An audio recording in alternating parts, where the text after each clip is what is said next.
시청자 여러분 안녕하세요. 올바른 의학 정보를 전하는 알면 약이 되는 토크토크2 알톡2의 가혜란입니다. 과거에는 중독하면 마약이나 술, 도박을 떠올렸는데요. 최근에는 스마트폰이나 게임은 물론이고 카페인이나 탄수화물과 같은 먹을거리로까지 그 범위가 넓어지고 있습니다. 여러분께서는 이렇게 다양한 중독으로부터 안전하신가요? 오늘 알톡2에서는 우리의 삶을 위협하는 중독에 대해서 자세히 알아봅니다. 자, 그럼 가혜란의 알약 톡톡2 지금 시작해볼까요?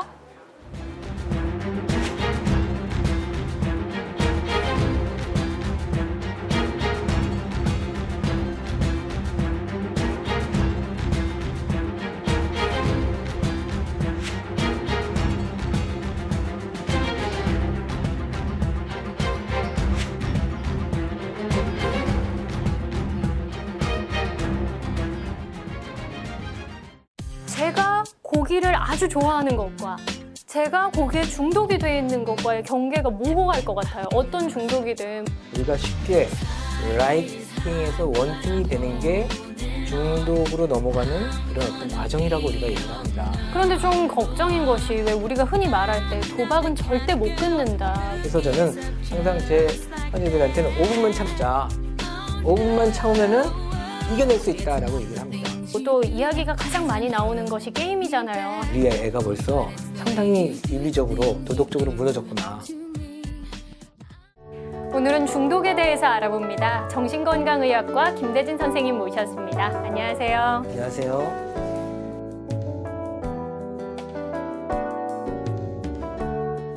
네, 요즘 뭐 도박에 중독됐다, 술, 또 게임에 중독됐다 이야기 많이 하는데 실제로 의학적으로 중독이란 어떤 건가요?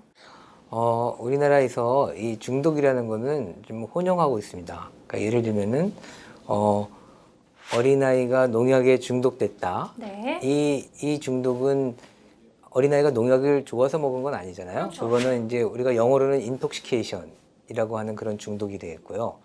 오늘 우리가 얘기할 주로 말하는 중독이라는 거는 우리 남편은 술에 중독됐어. 우리 아이는 게임에 중독됐어. 이런 그 애딕션의 개념의 이제 중독입니다. 그래서 이 중독이 다르다는 걸 먼저 말씀을 드리고요. 그다음에 이거에 대한 정의는 만성적으로 진행하는 치명적인 뇌질환이라고 우리가 정의를 할 수 있습니다. 만성적으로 진행하는. 그래서 한번 중독에 이완되면 조절하는 것이 굉장히 중요하다. 그리고 이것이 치명적인 뇌질환이다라고 우리가 얘기할 수 있는 거죠. 네, 여러분 우리가 중독에 대해서 너무 가볍게만 생각했던 것이 아닌가라는 생각이 들 정도로 이것은 단순한 것이 아니라 뇌 질환이라고 하는데요. 중독 어떤 것인지 하나하나 짚어보도록 하겠습니다. 우리가 중독이라고 하면 가장 먼저 이야기하는 것들이 보통 술하고 도박이잖아요. 이 외에 대표적인 중독은 어떤 것들이 있을까요? 중독이라고 하는 것은 크게 우리가 두 가지로 구별할 수 있어요. 그래서 하나는 화학적 중독, 그리고 나머지는 이제 우리가 아는 행위 중독이라고 할 수 있죠. 그래서 화학적 중독이라서 말 그대로 화학 물질에 중독되는 거예요. 그래서 우리 주위에 흔히 보는 거는 뭐 술도 있고요, 담배도 있고 또 우리 뭐 무서운 마약 같은 것도 있잖아요. 행위 중독도 우리 주위에 너무 다양합니다. 뭐 도박 있고 게임 중독, 뭐 인터넷 중독, 뭐 어떤 경우에는 쇼핑 중독. 네, 많은 여성과 남성분들이 지금 고개를 끄덕이고 계실 거예요. 그런 것도 있고 드물긴 하지만 뭐 공부 중독? 예. 이게 가능한 건데요. 난 그런 거 몰라요. 결국에는 행위 중독이나 화학적 중독이나 이렇게 크게 두 가지로 나누지만 어떤 중독이라도 결국에는 그 중독이 조절 능력을 상실하고 그것이 여러 가지 주변에 이렇게 문제를 일으킬 때 이것을 우리가 이제 중독이라는 생각을 할 수가 있는 것이죠. 우리가 뭐 술, 도박, 담배 같이 대표적으로 중독이 된다고 생각하는 물질들 혹은 행동들이 있기는 하지만 어떤 대상이 중요한 것이 아니라 조절이 잘 되지 않는다면 중독으로 봐야 된다는 거죠. 이런 중독이 그런데 뭐 알코올이나 담배 그리고 뭐 도박 그리고 스마트폰 다들 유형이 다른 만큼 중독이 되는 과정도 좀 차이가 있을 것 같은데 어떤가요? 네, 굉장히 중요한 질문을 하셨는데요. 이 모든 그 중독의 현상은 화학적이거나 행위나 행위의 여러 가지가나 실제로 뇌에서 벌어지는 현상은 굉장히 공통점을 갖고 있습니다. 다르지만 같은 점을 네, 가지고 있다고요. 맞습니다. 우리 뇌에는 쾌락중추라고 하는 그런 부분이 있어요. 그래서 쾌락중추라고 하는 부분은 우리 뇌의 굉장히 깊은 곳에 있고, 근데 이 쾌락중추를 너무 여러 번 자극하고 너무 강하게 자극을 하면 이 도파민을 받아주는 수용체라는 그런 부분이 굉장히 떨어지게 됩니다. 기능이 떨어질 뿐만이 아니라 이 숫자가 감소하게 돼요. 그럼으로써 다른 어떤 강도의 그런 어떤 자극에 기쁨을 못 느끼게 돼요. 그래서 점점점 그 기쁨을 느끼려면 더 강한 자극을 요구하게 됩니다. 그런데 설명을 들어서는 뇌가 달라지고 있다는 게 확실히 와닿지 않는데 이게 좀 사진이나 영상으로 실제 뇌의 형태의 변화가 있나요? 예, 맞습니다. 실제로 뇌의 사이즈의 변화도 있어요. 이 그림은 이제 알코올 환자의, 그러니까 이게 우리 술 많이 드시는 분의 사진인데, 이거는 정상입니다. 그래서 정상이면은 보시면은 이 손에도 뭐 크기가 제법 되고요. 그다음에 여기가 이제 뇌실이라고 하는데 물이 차 있는 부분이거든요. 근데 뭐 그렇게 많지 않습니다. 근데 술을 아주 오래 드신 분을 보면은 이렇게 물이 많이 차 있습니다. 그리고 여기 보시면 손해가 좀 줄어 있죠. 그래서 이렇게 뇌가 이렇게 술을 오래 먹으면 뇌가 쪼그라드는 현상인데 이게 공통적인 현상입니다. 모든 중독에. 그리고 예를 들면 그런 겁니다. 가장 그 중독에서 중요한 부분의 하나가 갈망이라는 거예요. 오른쪽 사진을 보시면은 정상입니다. 정상. 이런 분들한테 술에 관련된 사진을 보여주면 전혀 뇌 혈류량이 증가하고 있지 않습니다. 그렇지만은 알코올 의존 환자들한테 이 소주 사진만 보여줘요. 소주 사진만 보여주면 엄청난 양의 혈류량이 증가하는 것을 볼 수가 있습니다. 저 붉은 부분이 혈류량이 증가한 그렇습니다. 부분인데 이렇게 확연하게 차이가 난다는 맞습니다. 거죠? 그래서 게임하는 애들도 마찬가지. 게임하는 사진만 봐도, 남이 담배 피는 것만 봐도, 담배 냄새만 맡아도. 그래서 근데 이 혈류량이 증가되는 시간이 5분이라는 거예요. 5분 정도. 그러니까 그리 길지 않은데 중독된 분들은 5분이 내 평생 지속될 것 같고 여기서 헤어나지 못할 것 같다는 겁니다. 그래서 저는 항상 제 환자들한테는 5분만 참자. 5분만 참으면은 이겨낼 수 있다라고 얘기를 합니다.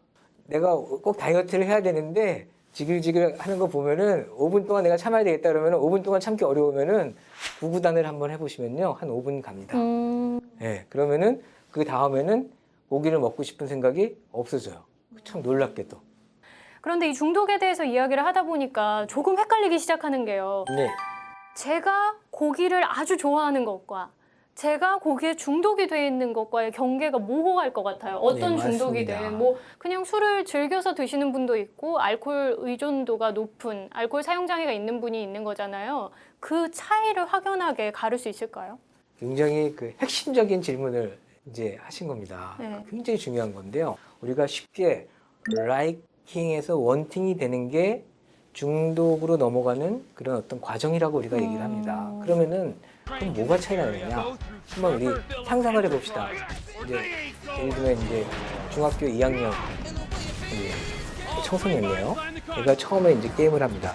게임한 지는 한 5, 6년 됐어요. 5, 6년 됐는데 얘가 처음에 어떻게 게임을 하냐면 게임을 하니까 너무너무 재밌는 거예요. 그렇죠. 네. 와, 선생님 너무너무 게임이 재밌어요. 그래서 처음에 좋아서요. 라이킹 하게 되거든요. 근데 나중에는 좋아서 하게 하는 게 아니라 안 하게 되면 힘들까 봐 하게 돼요. 그리고 해도 별로 좋지가 않아요.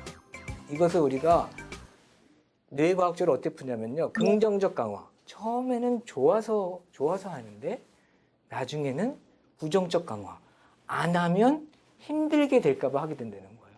그거는 모든 중독의 공통점입니다. 자, 그럼 여기서 잠깐 각종 질병에 대해 오해와 궁금증을 풀어보는 오해와 진실입니다.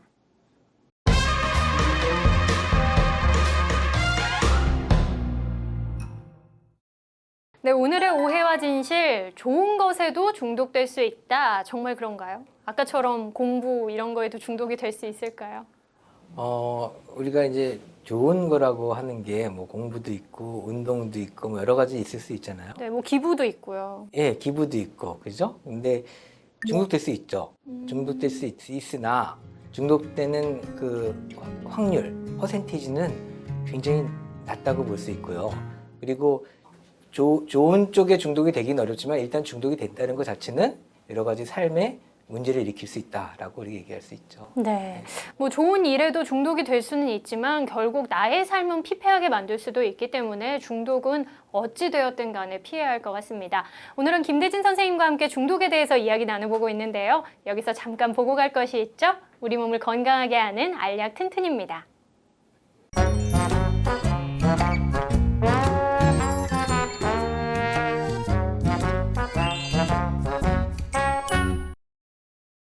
네, 오늘도 언제 어디서든 손쉽게 할 수 있는 운동 배워봅니다. 박세현 선생님과 함께합니다. 안녕하세요.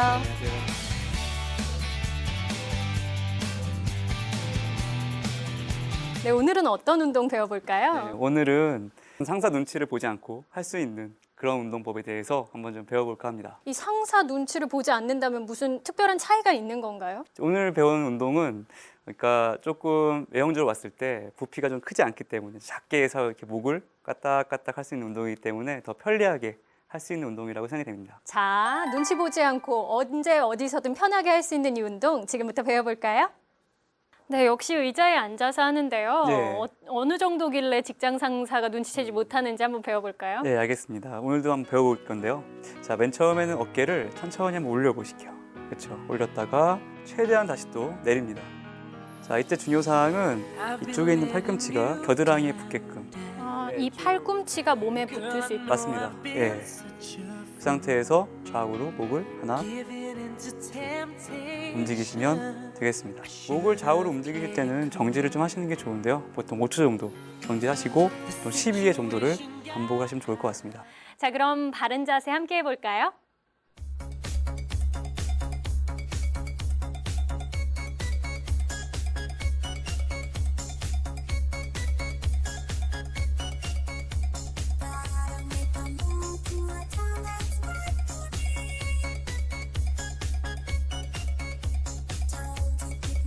고개를 좌우로 5초씩 유지해 주시고 12번 반복하는 것 잊지 마세요. 우리 건강하게 살아요.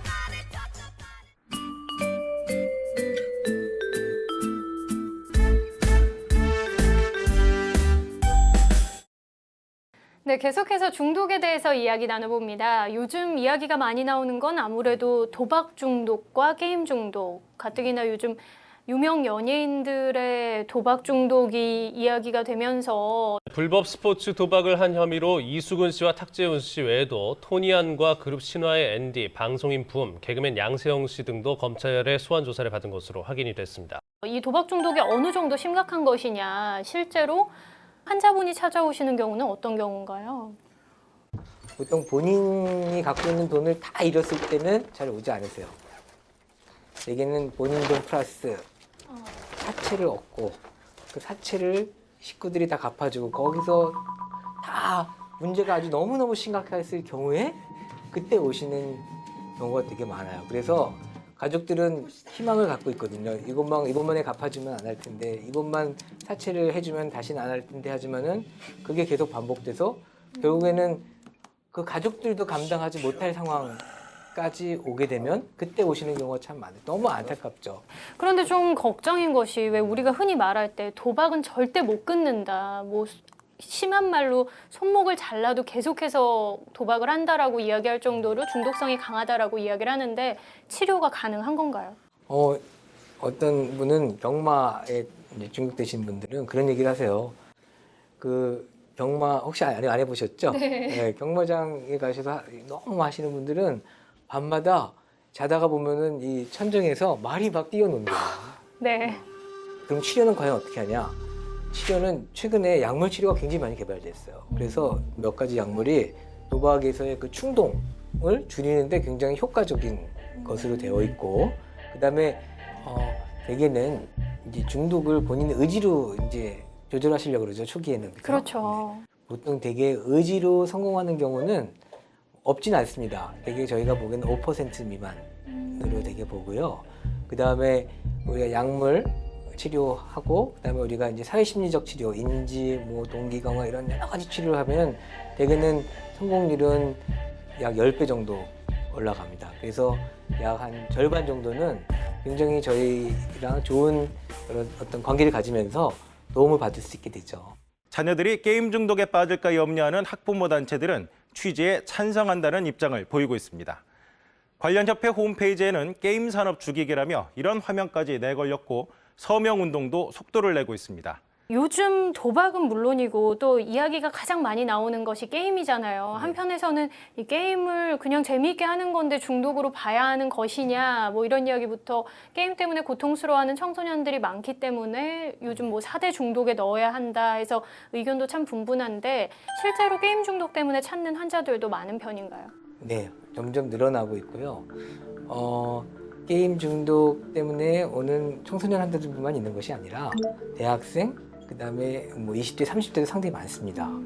그래서 뭐 제가 본 환자 한 분은 명문 대학교를 다니다가 휴학을 하고 그리고 7년간 PC방을 전전하는 환자가 있었습니다. 결국에는 강제로 저희한테 입원을 시켜서 그래서 이제 게임에 관련된 치료를 한 환자가 있는데 이 환자가 결국엔 다시 복학하게 되고 졸업하면서 게임을 거의 끊다시피 하면서 건강하게 살아가는 그런 아주 극단적인 이제 사례도 있고요. 그래서 인터넷이나 게임에도 공통점이지만 크게 두 가지가 중요해요. 우리 학부모들이 이제 자녀분들 보면 게임을 못하게 했을 때 엄마한테 쌍욕을 한다. 부모님한테 욕을 한다. 이거는 우리 애가 벌써 상당히 윤리적으로 도덕적으로 무너졌구나. 게임이라는 인터넷이 뇌를 많이 파괴했구나 고 생각을 하시면 될 것 같고요. 조금 더 지나면 욕을 하는 단계에서 폭력. 부모님께 폭력을. 근데 힘이 더 세니까 부모님들이 맞게 되는 경우가 종종 있습니다.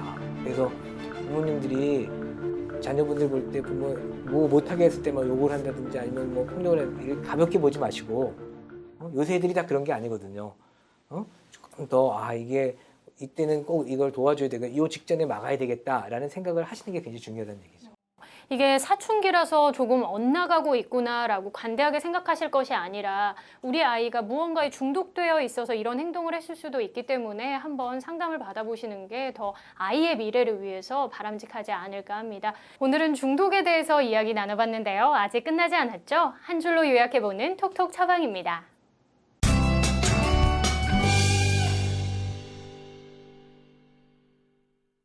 오늘의 톡톡 처방, 중독 치료 어렵다, 어렵지 않다. O인가요? X인가요? 네, 어렵지 않습니다. 중독 치료는 굉장히 과학적이면서도 또 여러 가지 요소를 갖고 있고 그렇게 어렵지 않게 접근할 수 있고 또 성공 확률도 굉장히 높습니다. 그래서 여러분들이 쉽게 접근하셔서 도움을 받으시면 충분히 가능하다고 생각합니다. 이 중독은 뇌 질환인 만큼 우리가 생각하는 것보다는 심각한 질병이지만 치료는 어렵지 않습니다. 이 치료를 통해서 기쁨이 있는 삶으로 나아갈 수 있도록 본인이 어렵다면 주변에서 도와주셔야겠습니다. 대한의사협회와 함께하는 알력톡톡 오늘은 여기까지고요. 다음 주에 뵙겠습니다. 수고하셨습니다. 한번 머리 흔들어 보세요. 흔들어 보시면은 출렁출렁 하시면은 술을 많이 드시면 이제 출렁출렁. 네, 이거는 이제 그러면 그 이후에 약물 치료 왜? 이거 지금은 옆방이 진료 중이므로 이해해 주시기 바랍니다.